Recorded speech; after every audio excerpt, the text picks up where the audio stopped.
Let's now see what's in BCP and DRP. Imagine a scenario where there is a bank with 1 million accounts. There are credit cards, loans, fixed deposits. Or you take the example of an airline which is serving 50,000 people on 250 flights every day. Or a pharmacy system filing 5 million prescriptions per year. Some of the prescriptions are life saving. Or a factory with 200 employees producing 200,000 products per day using robots. Now, with that scenario, imagine a system failure, be it a server failure, or a hard disk failure, or a break in by a hacker, denial of service attack, extended power failure, it's a snowstorm, or a cyclone, a spyware gets into the system, a virus or a worm, a natural disaster occurring like an earthquake or a tornado, or a disgruntled employee, or damage done for revenge. How will these factors affect the business that we discussed earlier? Now, the different companies will react in different ways to the problems. A bank may want to bring down a network as fast as possible if an intruder penetrates their network. A pharmacy may want to leave their network up as much as possible, but they would want to double check the integrity or decide to bring down a partial network.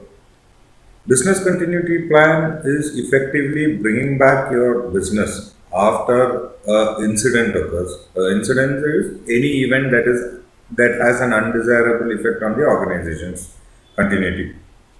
Now, there are several phases in a BCP process. The first step is the business impact analysis. What does it address? Which business process are of strategic importance? So, which services can go down and which services have to stay alive for the continuity of operations?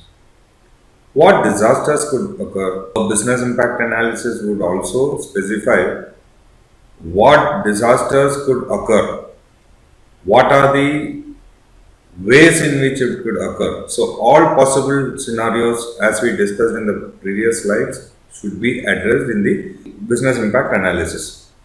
Now, what impact would they have on an organization financially, legally, on human life, that's on personal, within, and the customers, on the reputation, and what is the required recovery time period?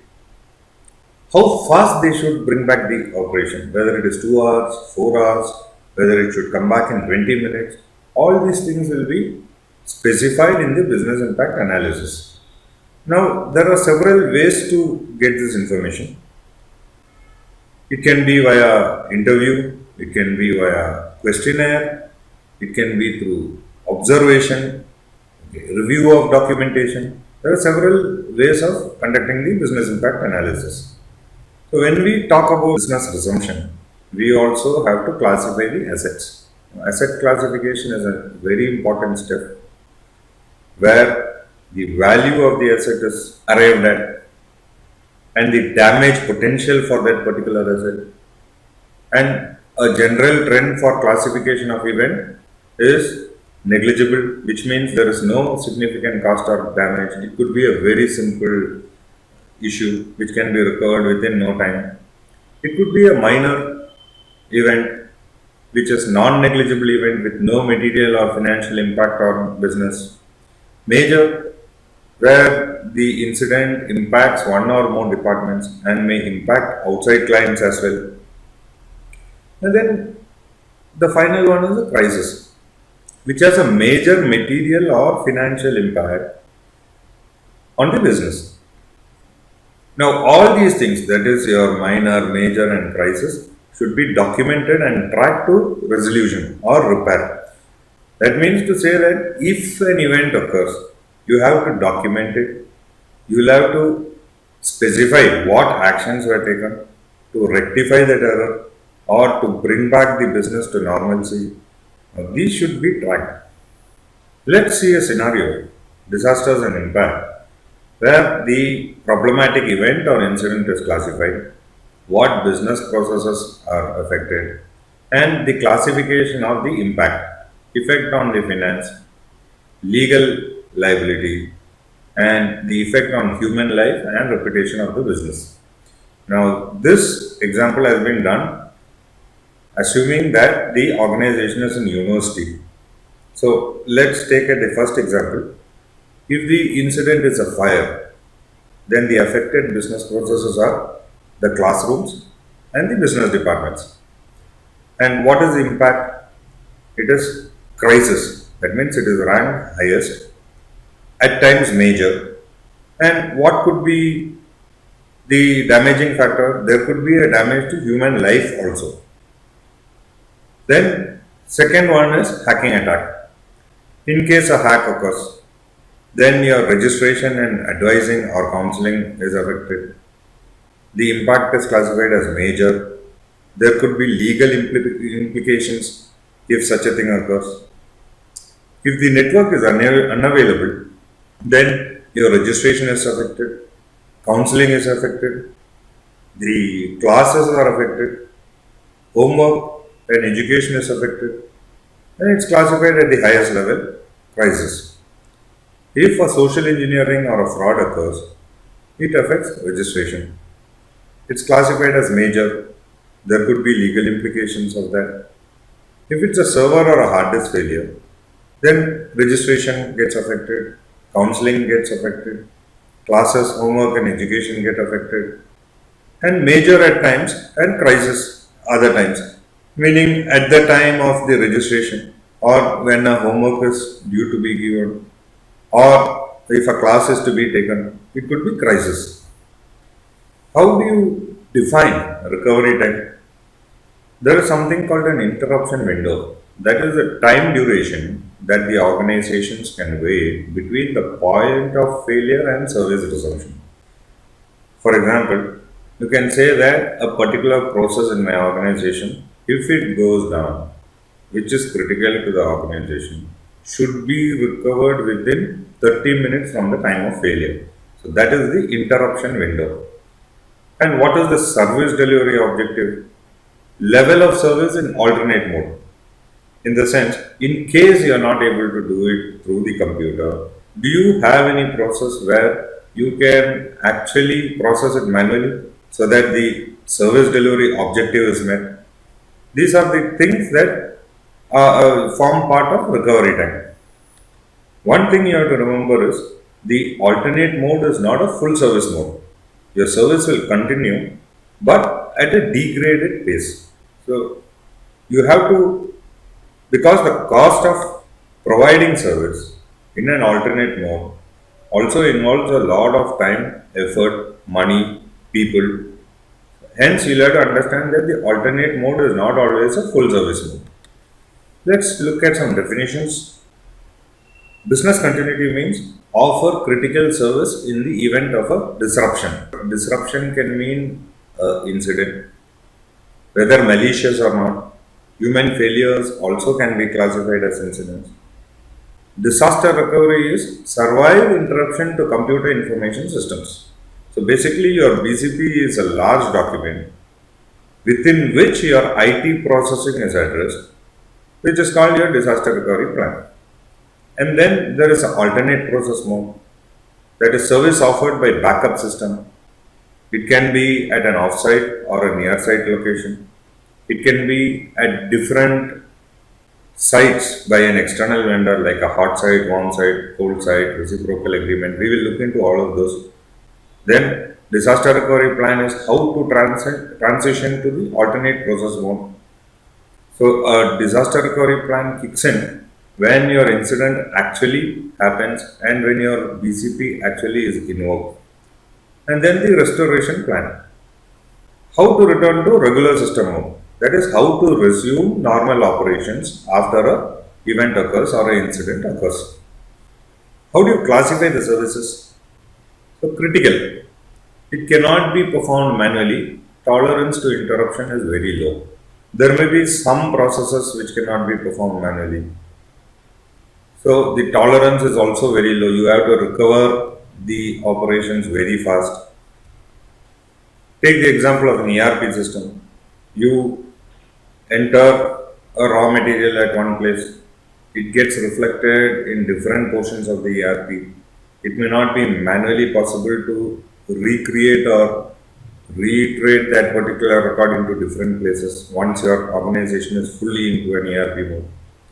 Then vital dollar, it can be performed manually for a very short time. For example, if it is a product service, product sales company, you can still manage to make manual bills and give it to the customers. If it is sensitive, it can be performed manually for a period of time but may cost more in staff. Assume that a HR system goes down. You have 100 employees. You need to pay their salary.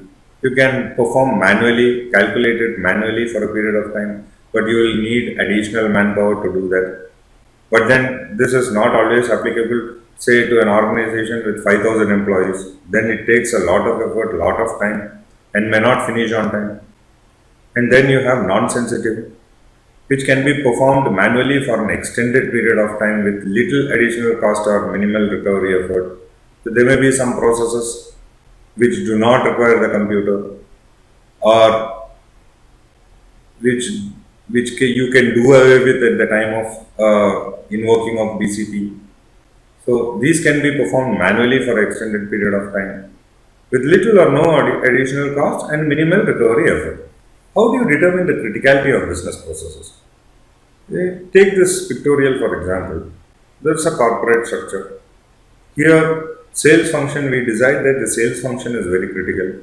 So sales is number one. If we do not have sales, we do not ship or we do not manufacture. Engineers can work at home on their projects.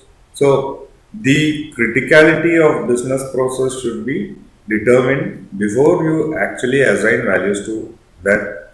And also it's always a good idea that your upper management or top management or senior management, however you call it, should have or should play an active role in determining the criticality of business process.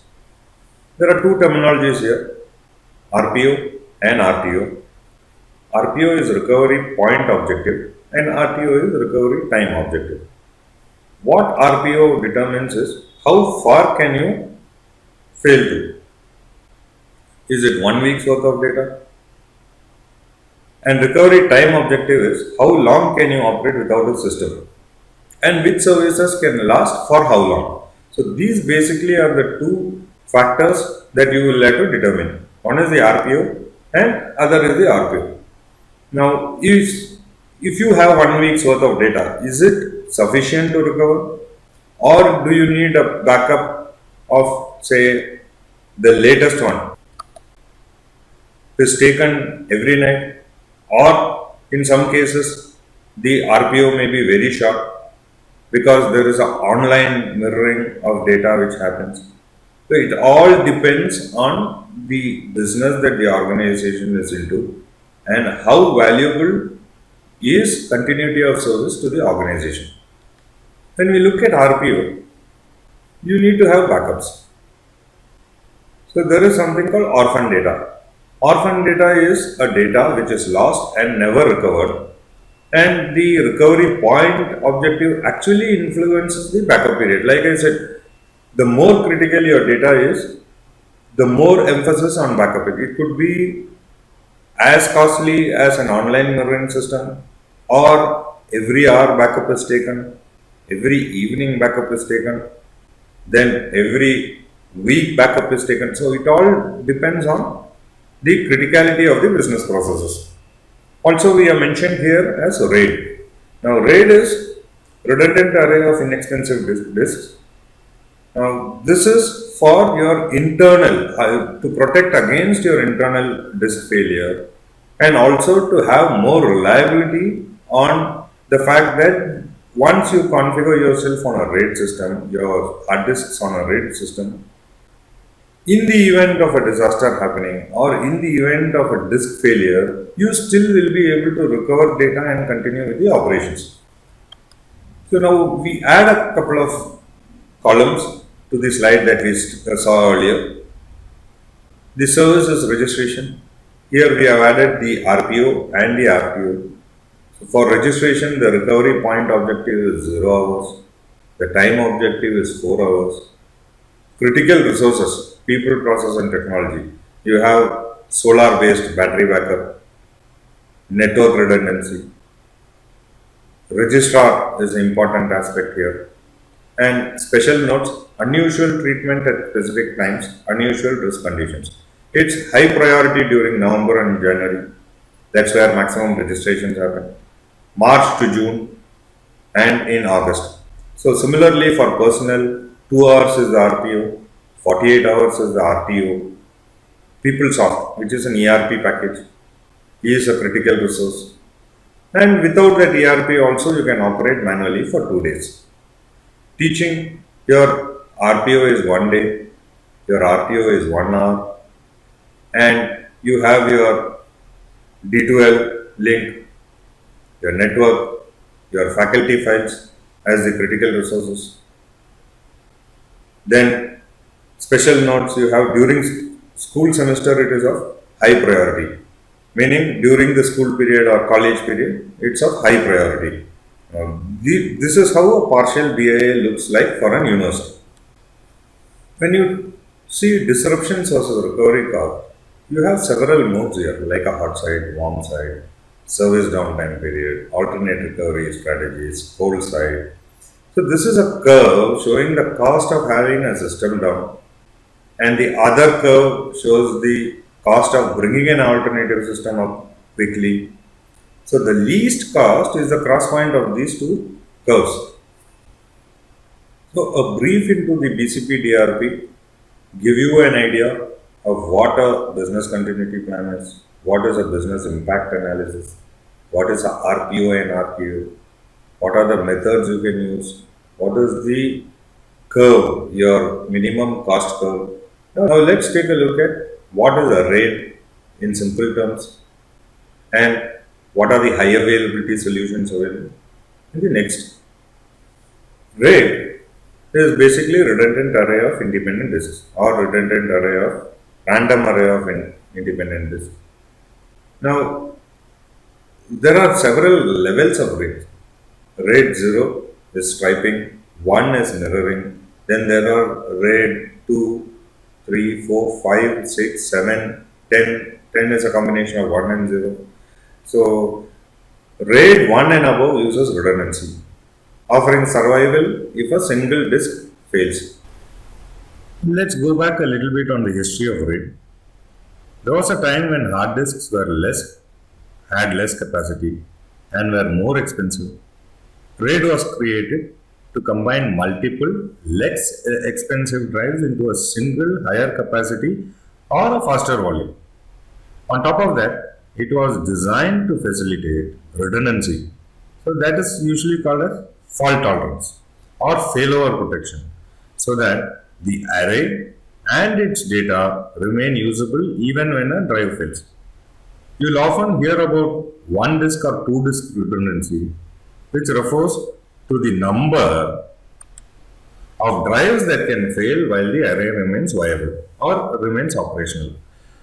Redundancy is very important for small businesses, as for drive failures can happen, so there is nothing that can prevent that. RAID's data redundancy offers no protection against data loss. So you'll have to understand that RAID is not to protect against data loss to malware or theft or natural disaster, and it is not a substitute for backup practices, but it will provide a fail-safe protection mechanism against hardware failure. RAID has many levels or methods by which the drives are teamed together. Common people refer to levels by numbers. The three most common levels what are available in the market are RAID 0, RAID 1 and RAID 5. But you'll also come across numerous other options like level 6 and 10. 6 is 5 plus 1.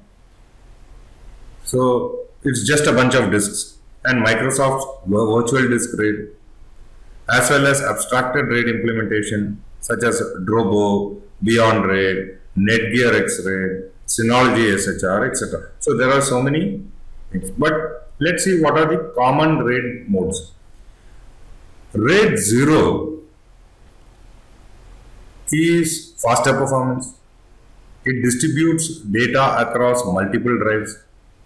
For example, block A goes to and from drive 1, block B goes to and from drive 2, which permits increased read and write speeds. This approach is sometimes called as striping. And other modes of RAID also employ these techniques. RAID 1 reads or writes and reads the data at the same data to the pair of drives. It is also referred to as mirroring. The drives are equal partners. Should either fail, you can continue to work with the good one until you can replace the bad one. RAID 1 is the simplest and the most easiest method to create a failover disk storage. However, it costs you 50% of your total available drive capacity. For example, if you take two 1 TB drives in a mirrored array, we will give you only 1 TB of usable space, not 2 TB. Then there is something called RAID 5. RAID 5 offers both speed and data redundancy. RAID 5 writes disk to and reads from multiple disks. It distributes the parity data across all disks in the array. Parity data is a smaller amount of data which is derived mathematically from a larger set that can accurately describe that larger amount of data. So it serves to restore it. Since parity information is distributed across all drives, any drive can fail without causing the entire array to fail. But RAID 5 uses 1/3 of the available disk capacity for parity information and requires a minimum of 3 disks to implement. Since data is read from multiple disks, performance can improve under RAID 5. But some users report that RAID 5 slows performance greatly when it's processing multiple reads on the server situation. JBOD is a shorthand for just a bunch of disks. It's actually not RAID, but it is often available as an option on multi-disk storage boxes that offer RAID. JBOD offers no speed increase or redundancy, but it simply concatenates a group of disks into a single volume. Then there is Drive Extender from Microsoft, but Microsoft has abandoned this technology, which was formerly employed on NAS boxes running Microsoft Windows Home Server. So these are the basic RAID methods that are available and the most common one.